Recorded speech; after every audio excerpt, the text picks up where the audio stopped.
Hello and welcome. My name is Rachel McKeith. Today we have with us author Jennifer Mugrage. She's author of the Scattering Trilogy.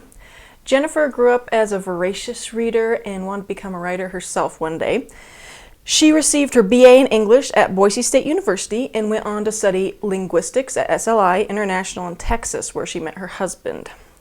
She and her husband joined Wycliffe Bible Translators and became missionaries in Indonesia for 15 years.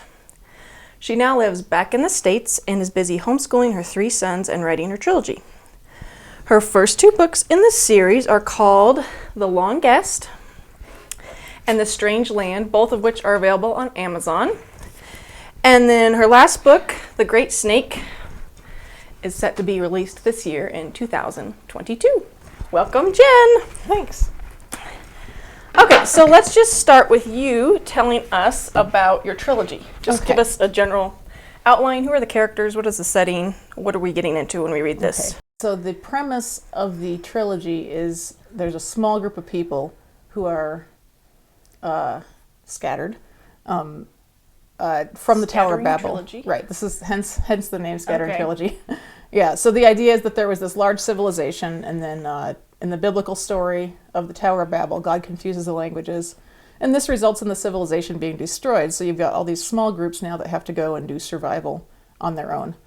So The Long Guest records that disaster, and then the other 2 books just kind of follow one small family group as their lifestyle completely changes from being city dwellers to hunter-gatherers, basically. Okay. So it would be a fiction series based on biblical stories. Right. You could call it speculative, or like maybe even alternate history, depending on your beliefs about the historicity of the Bible. So, yeah. Okay, we'll get into that. So this is an interesting genre. What would you say the genre of your trilogy is, Okay, so if you had to choose? I call it epic fantasy that is light on magic, because there's basically no magic. There's not a magic system in it, but there is some mystical stuff. The closest probably that you could come in terms of other authors would be Jean M. Elwell, who wrote The Clan of the Cave Bear, which is about cave people, basically. But not a lot of people write in this genre, so I don't really know what to call it. Yeah, really unique genre, but really interesting.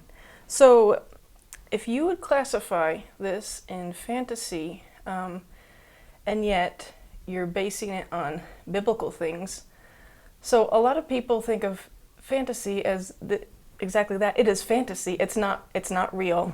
When you have a book in fantasy, that's something you don't expect to be lived out in the real world. Like you said, there's lots of elements of magic, supernatural. You would have some supernatural elements. I do. Yeah. Fantasy often like animals who can talk. So are you saying, would you line up the Bible with that? You say, well, is the Bible fantasy? Is the Bible fiction? Yeah. If you're saying this is a fantasy series, how would you approach that? Well, the reason I classify it as fantasy is because readers need to know what they're getting. So if you have a book that has fantastical elements and is also kind of an epic journey, with battles and that kind of thing, that sort of fits in the fantasy genre. I could call it historical fiction, but usually when people hear historical fiction, they expect it to be more recent history, like, Regency or Civil War or something like that, that's really well documented. And more of kind of or often a biographical type sketch. There's also historical romances. Yeah. But usually it's at least medieval and usually more recent than that. So that's why I don't call it historical fiction. Yeah. Something you said I wanted to respond to as well. Oh yeah. The other thing is, so I personally believe that in the very ancient world, there actually were a lot more fantastical elements in actual life than there are now. So I think the world has gotten more prosaic in actual fact. So to me, this is speculative about how life might actually have been in the ancient world. But, I realize that not every reader is going to care about that. And they don't need to. If they want to read it as a fantasy, they can just read it and enjoy it as a fantasy. Right. So let's touch on that then. Why would back then in the ancient world, why would there be more fantastical elements than now? Okay, so I'm speaking as a Christian here, right? Okay. I take Genesis as history. Tolkien called it like a true myth. You know, mythology can be, most people when they hear myth, they think it's completely false, completely made up. I think actually world myths, they're origin stories, right? So I think they actually are historical records, although obviously not, you know, they're probably somewhat garbled. But all around the world, basically every culture has stories of entities that are not human and that are not the creator. They call them gods or something. And pretty much every culture also has stories of monsters and giants and that kind of thing. Okay, so, you know, people would generally say, well, that's just what a myth is, you know, that's what a legend is. You got to have those creatures. Okay, but why? You know, where did we get these stories? Was there actually something going on? Well, in Genesis, there is actually a very weird story that says the sons of God came down and saw that the daughters of men were beautiful and married any of them that they chose, and their offspring were giants. And it's kind of a short passage, and it's not super well explained. It happens before the flood account. And then it's not openly referred to again, although there are references to giants that are kind of, again, we tend to ignore them because we don't know what to do with them. But so I think, okay, there's your historical record. Something very weird was happening in very ancient times. We don't fully understand it, but I'll take it as, okay, this is a vindication of all the myths worldwide that said there were gods that intermarried with people. There were these hybrid creatures, you know, again, all over the world you get stories like this. There were apparently giants, and life was scary. And this is, I think, the basis for all this mythology and superstition that people have had since. And that's I think, why God sent the flood, is because it was out of control. You know, you had monsters running around. You had demonic entities, you might say, spiritual beings that did not wish humanity well, shall we say, running around. And you had people cooperating with them. And I mean, if you can imagine such a world, it's terrifying. It's terrifying to think about. So would be the reason would be why we don't have these now is because of the flood? The flood did its job, basically? Partly, yeah. So I would say, again, if you look at the Bible, it's redemptive history. God keeps changing the world in fundamental ways. So you get this very bad situation where there's complete chaos, even maybe dimensional chaos. You know, if you take these gods as maybe entities that apparently were created by the Creator, maybe move in different dimensions, and now they're having offspring. I mean, that's messed up. So you almost, not to be overly dramatic, but that could have a bad effect on space-time itself, you know what I mean? Like, people are created to live in time and space. So God does some triage, and he says, this is not going to have it. He wipes out everything except one family, Noah, which hadn't intermarried with these creatures and were still completely human, still made according to the original human template. Okay, that makes things a little bit better, but things are still pretty bad in ancient times, right? And it seems to me that there was still a lot more paranormal stuff going on back then, before Christ came. You have paganism, and I think it maybe actually worked a little bit better back then. Like, people would make sacrifices to their gods, and maybe their gods could actually do stuff. Not that it was good stuff, but it appears that there was kind of a system where each ethnic group had its own god or gods that would sort of protect it, but then to which they also owed worship. And often it was horrible worship. They weren't sacrificing to nothing, essentially, but to bad things. Yeah, I think, just nothing in the sense that they weren't true gods, but something in the sense that there is some sort of power. There was something going on there, I think. You get like prophecies, for example, the Oracle of Delphi in Greece. I don't think that paganism would persist for so many millennia if it was as ineffective as it is today. So anyway, the way I see it, Christ comes into the world and he changes things. And it's like this spiritual, it's like yeast, right? He says it's like yeast. So it's not like there's this instant, all of a sudden paganism doesn't work anymore.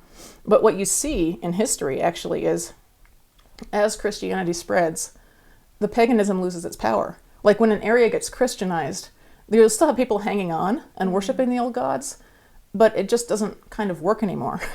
Christ comes into the area and he conquers it.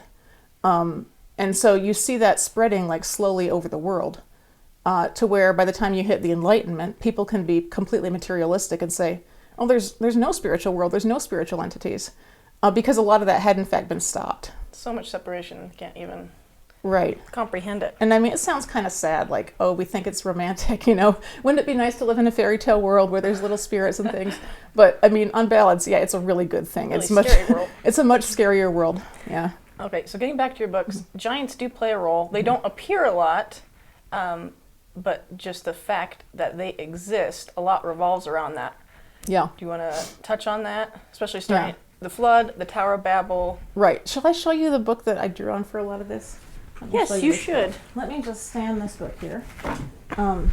This is an independently published book called Giants by Douglas Van Dorn. Douglas Van Dorn is a Reformed Baptist pastor who lives in, I think, Colorado. So he just examines the role of giants in the Bible and actually takes seriously that passage in Genesis about the gods and the giants, because there's been, obviously, people are very uncomfortable with that passage, and they've tried to spiritualize it and making it like, well, this can't be right, you know.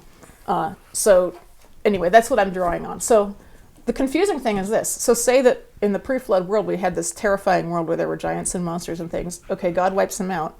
But then you get them showing up again, you know, in the Bible. Right. Like you get the sons of Anak or sons of Anak that the Israelites have to defeat when they're coming into the Canaan, you know.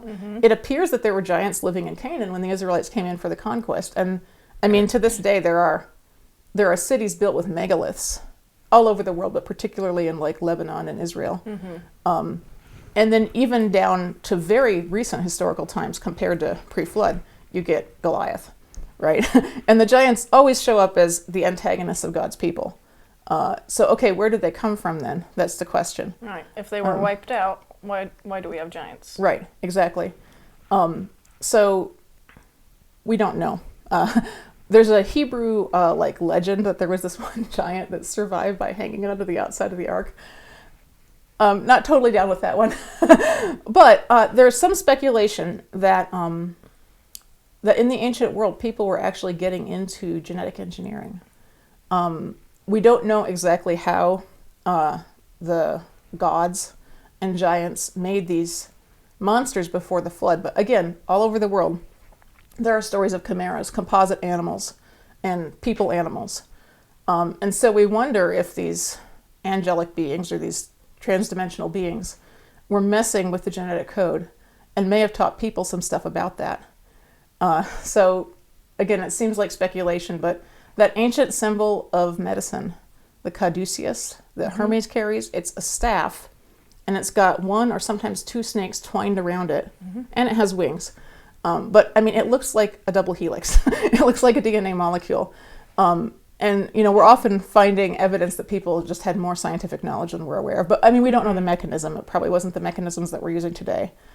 So the speculation is that after the flood, some people remembered this and went back to it, you know, and wanted to maybe make giants or make themselves giants as a way to control human nature, you know, exercise their autonomy. We can be whatever we want to be, and we can rule the earth. And that the main character that does that, both in the Bible and in my book, is Nimrod. Nimrod, a mighty hunter against the Lord. Some translations of that passage about him say, in those days Nimrod began to become a giant. I mean, you can read it as began to become a great as well.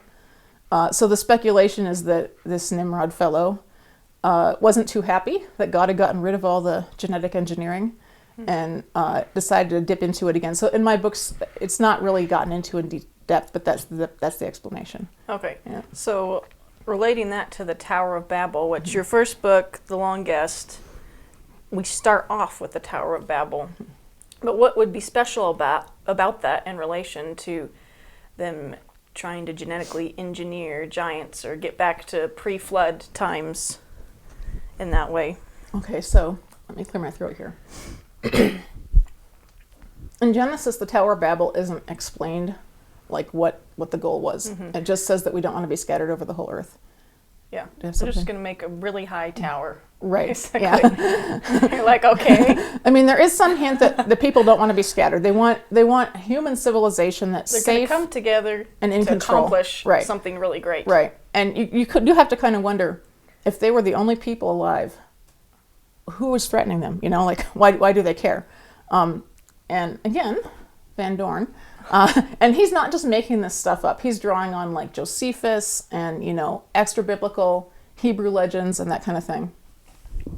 The speculation is that, as we know, many ancient temples in historical times were conceived of as a meeting place of people and gods, right? Mm-hmm. Like you would go up to the top and then you would do your human sacrifice or your ritual rape or whatever you were doing as a pagan. And the god was supposed to meet you there. And it was supposed to be like heaven and earth are coming together, right? Mm-hmm. So the speculation is that perhaps this was the attempt also with Babel, was they hoped that if they could make a really high tower, they could meet the gods and bring all that back, which would explain, that would explain really well why God was not happy with this. Mm-hmm. Now, in my book, a little bit of a spoiler here, Nimri later explains it as, we wanted to meet the gods, but we wanted to be in control this time. Like there would be only one gateway between heaven and earth, and it would be just the tower. Mm-hmm. And the idea is that the people that had this in mind were hoping to sort of meter the gods, I guess. Meter them to the earth, and not everybody would have access to them. Mm-hmm. So in my book, not everybody who was working on the tower knew that this was its purpose, including the main characters, Enmer. He had no idea. He just thought it was a tower. Yeah. Yeah. Just working together to do something great. That was what their whole lives were about. In your book, it's like, we are living for the tower, to mm-hmm. build this tower. So your book starts off with, we meet Nimri, who would be a descendant of Nimrod or a follower of Nimrod? No. What would you say? I was a little bit inconsistent in my book because I started writing it before I found Van Dorn's book. Mm. So apparently, if you read the text of scripture, I think Nimrod was actually involved probably in the Tower of Babel. Mm. In my book, I have him being a little bit younger and not really rising to power until after the tower falls. Okay. But so Nimri is a descendant of Ham via Cush. I believe, if I remember right, in Genesis, Nimrod was also a Cushite. But apparently, the descendants of Ham are very clever and very capable, and they like to take charge in these early days after the flood. So Nimri is an aristocrat, and he's heavily involved in the tower, mm-hmm. and he kind of looks down on the descendants of the other two sons of Noah. Yeah. Yeah. So I'm just going to have you read just a couple pages from your first book, The Long Guest, at the very beginning where we start the Tower of Babel, where things get haywire. So we're starting with Nimri, which you just talked about. This is Nimri's voice. A slave approached from my left, walking slowly up the ramp through the scaffolding, a tower of bricks on his back. What level have I reached today? I asked. Kura, he said. At first I did not realize what was going on. What? I said. Kura? What? Kura? Fear began to seize me. What's wrong with you, man? He too looked afraid. And he said, Aku oroko pahapam, or some such gibberish as that. That was when panic set in. I began running back down the ramp. All around me, others were doing the same. Everyone was yelling.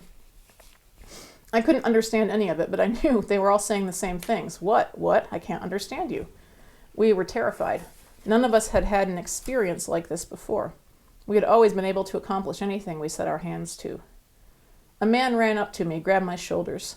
He was doing what we were all doing now, searching the faces of the people we passed, looking for someone we thought would still understand us.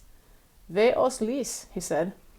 I shoved him away roughly and yelled at the top of my voice, Can't anyone here speak normally? Can anyone hear me? Answer! It was impossible that anyone should hear above the cacophony. Behind me, the slave had dropped his bricks in the middle of the ramp. I heard a rattle, looked down, and saw a pulley falling free, carrying a huge raft of bricks with it. It would be minutes before it reached the bottom. Some people were fighting, clearly even murdering each other. Others were running and falling. Screams were coming up from the bottom. The eagles were wheeling excitedly. Nimri, called someone. On the scaffolding 2 levels below me, I saw Zira. When our eyes met, his face relaxed in relief.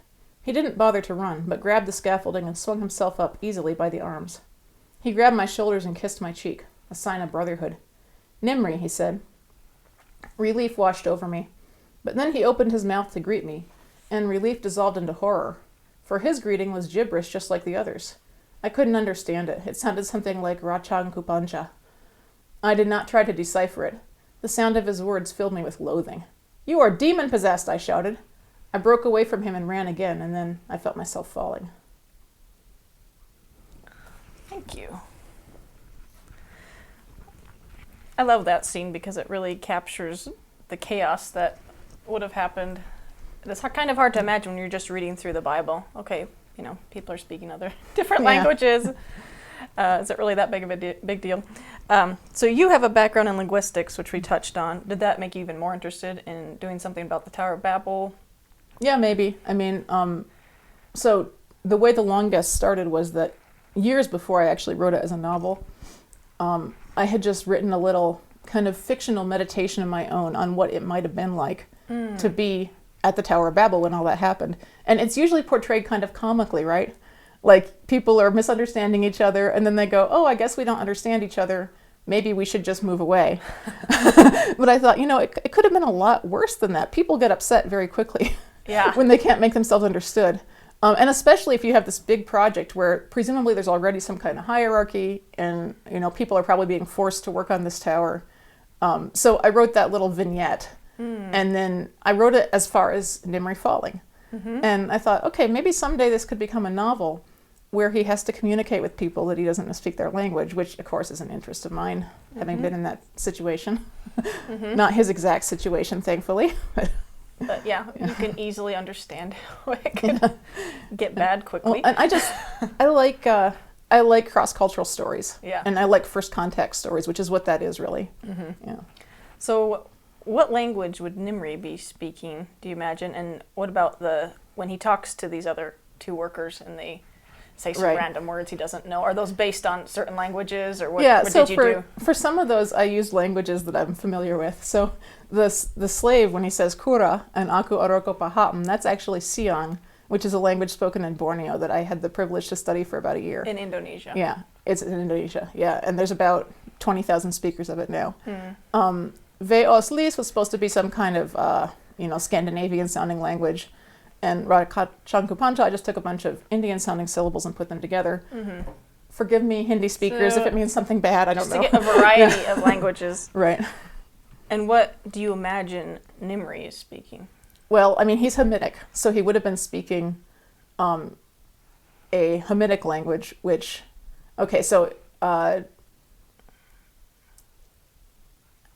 traditionally, Hamitic is considered basically just sub-Saharan Africa, or maybe all of Africa, including Egypt, although Egypt is actually more, like the people there are related to the peoples of the Levant, not sub-Saharan Africa. I think the Ham group was actually a lot bigger than just Africa. So it's not Indo-European, because that would be Japheth, and it's not Semitic, which is like basically Hebrew and related languages. So you're naming Noah's sons and saying these. Correct. Yes. Yeah. Made different groups. Is this a good time to talk about the different interpretations of the Table of Nations? Yeah, go for it. So just give context. So you're talking about in Genesis. Right. And I think it's Genesis 11 is where it starts. After the flood. Table of Nations. Yeah. So, again, this is something that people who take the Bible seriously as history try to make it work with what they know of other history, and other people say, come on, it's just a legend. Well, we know from the Bible, Shem is Noah's son, that's the ancestor of the Hebrews. And so that's the line that the genealogies in Genesis and in Exodus follow most closely. They mention Japheth and Ham in the Table of Nations, but then it kind of breaks off because this record was being written by Semites. So for one thing, it's focusing more on the Semitic line because that was where God was going to bring Christ. But also, I think that at the time the Table of Nations was written, they knew of some families from each of those brothers. And then they moved away, and of course the Hebrews lost track of them. So they just wrote the names that they knew of at the time, before people scattered. So when they tell where all these different people groups lived, they're all basically in the ancient Near East. They don't say, oh, they went to, Russia, or they went to sub-Saharan Africa, because it sounds like that's where they were moving. They were moving to these areas, and then they spread out more and more. So traditionally, people have understood that Shem was the father of the Hebrews, but also like the Arabs and other Semitic-speaking peoples, the Moabites, the Elamites, that kind of thing. Ham was the father of the sub-Saharan Africans and the Egyptians also. And and Japheth was the father of everybody else. That's the traditional interpretation. So that would include Europeans and Asians, basically, and North Americans via the land bridge. I have seen a different interpretation where Ham is actually the father of the majority of the world, and Japheth is basically just the father of the Indo-Europeans, because his name means white in Hebrew, apparently. But either way. In your book, you have, Nimri falls, gets picked up by this family who the entire trilogy revolves around. Right. Enmer's family. And so but in your story, they would be part of Japheth. They're Japhethites. And when I was writing it, I was following the traditional interpretation where Japhethites can be European, they can be Asian. So I have some characters that look sort of Asian, and of course my characters eventually end up going to North America. But I also have a group that branches off and heads sort of in the direction of Scandinavia. So you can do that. But tying it back to your language question. Sorry. So Nimri is a Cushite. Cushites eventually settled in Ethiopia. Basically, that's where Cush was, Ethiopia and Somalia area. So in Africa. Yeah. In Eastern Africa. Yeah, northeastern Africa, south of Egypt. So we can assume that whatever language he was speaking was related Similar to those languages. Although, I mean, there's been a lot of languages Amharic or something. like, for example, Sumerian was a language spoken in the ancient Near East. We're not sure what it's related to. It's like, it's unrelated to any of their languages. It was used as a classical language by the Akkadians, and I believe their language was Semitic. But it's not related to their languages. And as far as we can tell, the Sumerians were probably black. Okay, so you've got a dark-skinned people building a civilization in the ancient Near East and speaking an unknown language. Well, what that shows us is that there were just a lot of languages, and we probably don't have them all figured out. And a lot we don't know. Yeah, exactly. Yeah. So your people in the story are basically become the first Native Americans. Yes. Now you have a love for Native American culture. I do, yeah. So one of the things I want to talk about is you see the formation of totems, animal totems. Each family has their own animal. Do you want to talk more about that, and how does the animal relate to the family? Yeah, this is at the end of the longest. Yeah, at the end of the longest, and then you have it definitely, obviously, in your second book, and your third book. Okay, first of all, I just want to make a disclaimer that this is set in 12,000 BC, okay? So I'm not like making any claims about Native Americans or their religions or their languages. And in fact, it's possible that the current Native Americans came from Siberia in much more recent times than what I'm portraying here. Okay. So this is generic. It's generic paganism. When you get people, they're obviously aware of the one true God, right? Because they remember Noah, and they're aware that it was God that struck their languages at Babel and is scattered. So they share a little bit of overlap with the knowledge of the ancient Hebrews as of Genesis, right? Okay, well, we can assume that all people groups started out that way. Well, how did they become pagan? How did they get so interested in the animals? I just thought, well, that process is going to have to happen as they branch out and as they get farther and farther away. And of course, once they leave the central area, they don't have any more access to Noah. You know, they don't have any further direct revelation from the Creator necessarily. So they're just going to make things up as they go, try to figure things out, which is what people do. And when you're living off the land, you look at the animals that are there. So I've got this character, Kiki, who's actually a really great guy. And he does know and love the Creator, but he also sees lots of meaning in the animals all around, and he sees signs everywhere and that kind of thing. And so he just sort of starts talking about the other members of the tribe in terms of animals that they have interacted with. And yeah, it sort of becomes their family symbol. And it's not necessarily like he's serving demons, you know. It's almost game-like, which I got from G.K. Chesterton. You know, Chesterton has this great passage where he talks about the Egyptians, like the pre-dynastic Egyptians, when they were living along the Nile, and we know that they had these animal totems. But he says, we don't really know how they felt about them. Like, were they like gods, or were they more like mascots? You know, were these like team mascots to them? We're not sure, you know. But often when people engage in superstition and paganism, they know it's not real in the same sense that other things are. There's a game-like element to it, but there is also something sort of real about it. And people are aware of that. I think they don't believe in their pagan gods in the same sense that we believe in, say, the laws of physics, or that a Christian believes in the one true God, actually. There's some play there. So I just had to allow it to happen. I mean, they're heading away from civilization and toward North America. So I think reading it makes sense when you read it through your books, how they come about. But as you touched on, they know who the creator is. They believe in creation. They believe in a God, which I might not necessarily call a God, but they know there's a power.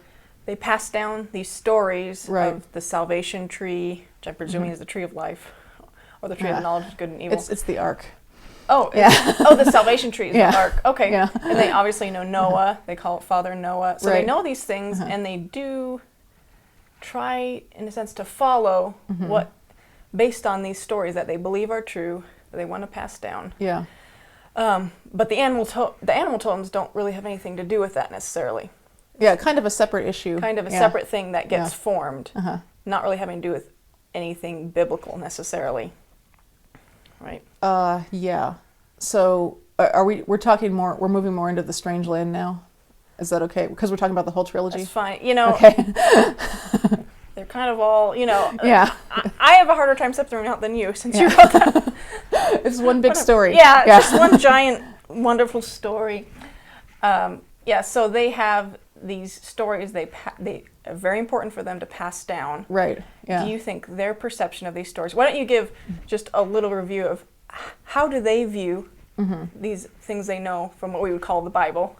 Yeah. Of what has happened so far. Okay, so in the strange land, you can see the tribe's memories of the events of Genesis, kind of morphing into myth-like origin stories. And the way this happens is that the older generation who was actually there for the judgment on Babel don't particularly like to talk about it. And as with every big disaster, everybody had a different experience of it. People remember facts differently and that kind of thing. They have the stories they passed down from Noah, so they know about the flood and about the gods and monsters pre-flood, and they know what happened to them. And you can get them to talk about it, but it's not their favorite thing. Kiki, on the other hand, is the younger generation. He doesn't actually remember the judgment. He was like a baby when it happened. But he really wants to know this stuff. So he interviews the elders, and he comes up with this composite picture of his understanding of these stories. And then he passes that down to the young men in their initiation ceremonies. So you see that they've still got this flood story, but it's a little bit different. Like when Ekash is telling Maga's children about it, he describes the man and the woman as escaping in the bark of a tree. Which there are quite a few flood stories around the world where that's exactly how Noah and his wife survive. They either hide in a tree, or they float in a tree, or they do something with bark. So that's their salvation tree, and because they remember that there was this sinning tree. So you get it's the same information, it's the same events, but it's being remembered in terms that the people understand. I mean, Kiki has never seen a city. Neither have any of the younger generation. It's hard for them to imagine like the large numbers of people and that kind of thing. They're just a small group traveling. Right. Yeah, so they never get to see, they can't even imagine a city, basically. But they are aware that there are dangerous spiritual entities at large in the world. They know from the stories that these used to be even more dangerous, even more of a threat than they are. But they're aware that they need to know at least a little bit about this so that they can protect themselves. Well, you have the great snake, your third one, who would be the great snake is the devil. Yeah, Satan, basically, an angel of light. So I have a question for you. This is, it relates to your books, but it's also kind of theological. So how can God expect people, such as your people group, who travels, they don't have revelation from God necessarily, although they do sometimes get... God will sometimes speak to them. Sometimes speak to them. They understand some basic concepts of what is true. God, the snake is bad, there is sin, etc. But how can God expect them to worship him or serve him in a way that's pleasing to him if they're just they're away from everything, you know? Yeah. And that happens, obviously, this is based on true things, but in real life, when people are separated from the truth, you know, what can you expect? Can't you have to expect, okay, these Native Americans are going to become pagans, right? Right. Yeah. You get farther and farther away. They're obviously far away when the law comes down with Moses and everything. What can God expect from a people group who he doesn't reveal things to? Is it fair to blame them for being pagans? Yeah. When they're not Israelites? Is that like, that's the natural course of things? You know, what are you going to expect? Okay, I have so many things to say. That's such a great question. For one thing, I'm not going to have a really great answer for you, okay? Because you're getting into questions of like universalism, universal salvation, and that kind of thing. Secondly, the word pagan. I've been using the word pagan a lot here because that's how we refer to animistic or polytheistic religions. But the concept of paganism really only exists in contrast to Judaism and Christianity. So normal religion in the ancient pre-Christian world where Christianity had not come, that was just religion, right? That was just like... So the sense of pagan, I mean, it's kind of assigned retroactively, you know what I mean? Like the very word itself is a retroactive term, and it covers a lot of different things. I mean, a lot of different things. You could have a very, you know, animistic religion like ours that it's kind of somewhat ad hoc. Or you could have a huge, like, urban pagan system with human sacrifice, and it's very organized, and it's got a priesthood and everything. And those are very different, right? So we're calling them all pagan just because they're not Christian. That's from our perspective as, you know, looking at it from this side of the cross. Okay, that was the second thing I had to say about that. Third question, how can God blame them, right? Okay, so we know a couple things about these things. One thing that we know is that Paul tells us in Romans that even people that don't have the law of God as revealed to the Israelites, they have his law written on their hearts. They have natural law, and they have natural revelation. And Paul says that should be enough for them to figure out how to live a good life, right? And he says, and they don't. I mean, and that's really the main thing. It's not a problem where, like, we found somebody who didn't have any revelation, and they were living as a wonderful person, and how could God possibly reject this person? That's not what we find. When we go to people groups that have their own religion and their own moral system, and you ask them, do you follow your own rules? They will say no. You know, nobody follows even their own rules. But that's not to say that everybody is, you know, as bad as they could be. I think there are degrees of paganism. And G.K. Chesterton describes in The Everlasting Man how I talked about a game-like element to, you know, worship. You call it worship of polytheistic gods, but it's also sort of making them up. There's a game-like element. It's sort of an innocent, almost like a childlike thing at first, but it devolves. You know, it devolves in the direction of orgies and human sacrifice and that kind of thing. And it just gets worse and worse. And I think that's why you see, I don't have an answer for a people group like mine, but in history, you see God stepping into history and placing a very strict monotheistic people group right in the middle of a bunch of ancient pagan cities to kind of stand against that and create a contrast. And, you know, he's very adamant, you are not going to combine me with any other gods, which is what a normal pagan group, when they meet another group and they want to make friends, they'll make a composite god. Or they'll say, okay, our god is going to marry your goddess. And also what the Jews did many times. Right. In the Bible. But God says, you do not do that, you do not do that, you do not do that. If you have to kill them to prevent that, you do it. You don't intermarry with them because then you will do it. And Chesterton says, okay, this is actually really merciful, because if there had been a Jehovah Baal, say a composite between Jehovah and Baal, there would also have been a Jehovah Moloch. Okay, Moloch was the god that the Canaanites burned babies, you know, as sacrifices to. Child sacrifice. Okay, so if you start doing that, then all of a sudden you no longer have ethical monotheism, and God's got no way to show people that there is a true God, and he's got no way to stop all the horrors that Canaanite paganism was already well on its way into. So yeah, I kind of love pagans, but I'm like fascinated by paganism, but it's also like when you really come down to it, and especially since Christ came, it's really just kind of boring. Like it's just so transactional, and like it's like a bureaucracy, you know, like you've got to keep track of all these entities and what they want and what you did wrong. I don't know. Anyway, so I have a love-hate relationship with paganism. Don't we all? So let's go back and talk about Nimri a little bit, that we did talk about in The Long Guest, where we see him at the very beginning. Is he your protagonist? Is he your hero? We also have Enmer, who's the leader of this family group we follow. Or do you have a certain person you'd say this is the hero of the story? Yeah. It's interesting. Different people read it and they get different heroes out of it. Like my editor, she loves Nimri. She's Team Nimri.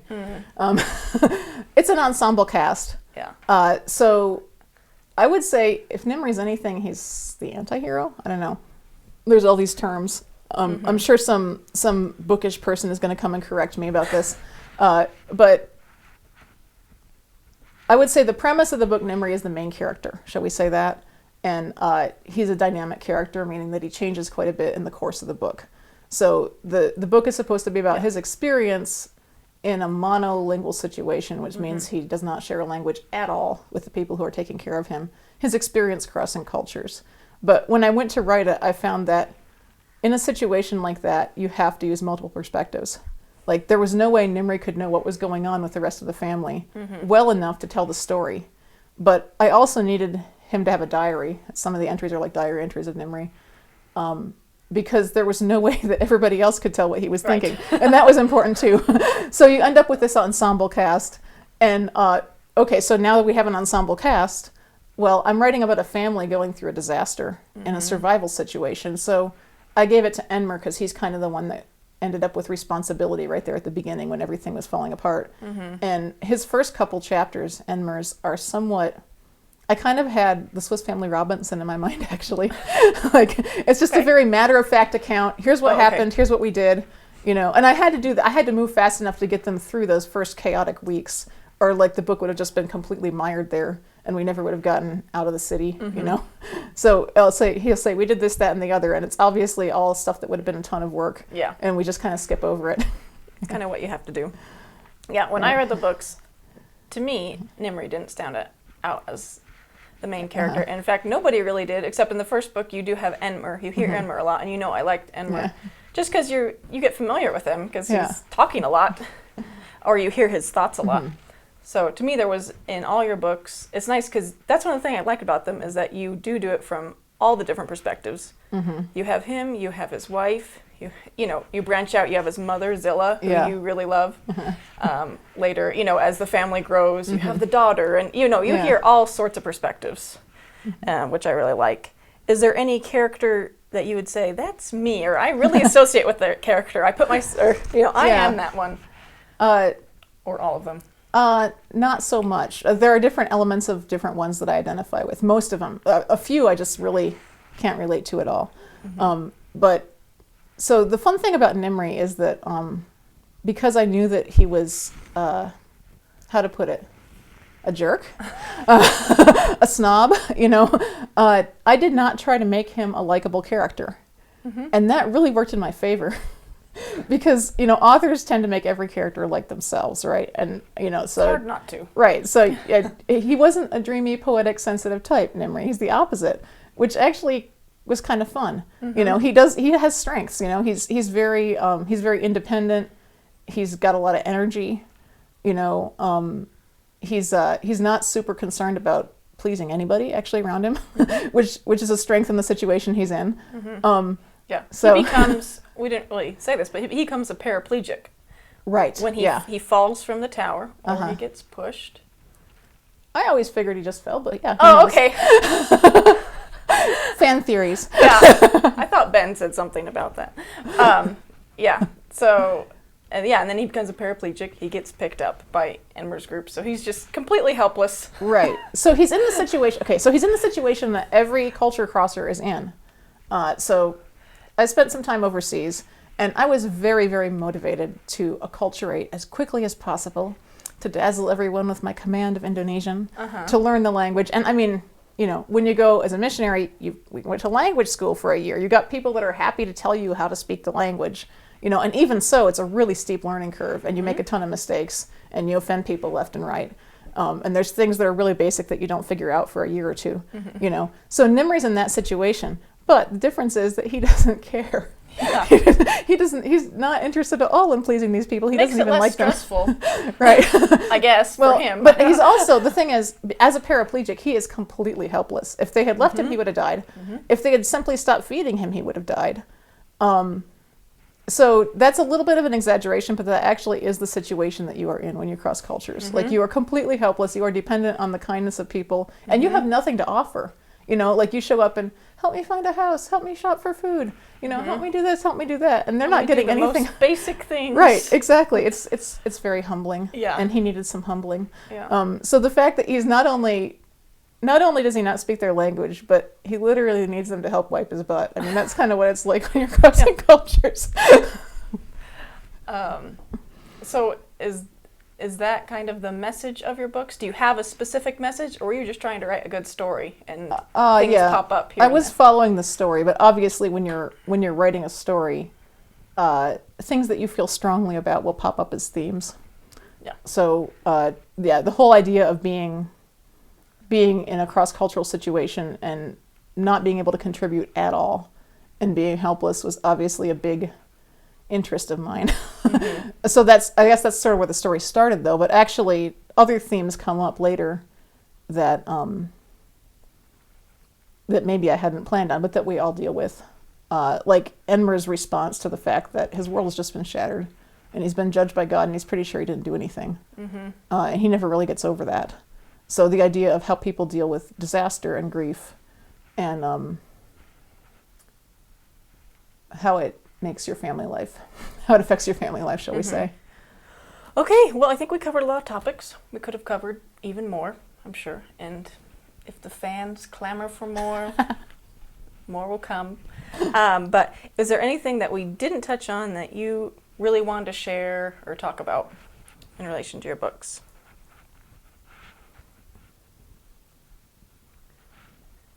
No. Excellent. I'd say my job is done. Thank you very much. Thank It's been a pleasure. for coming.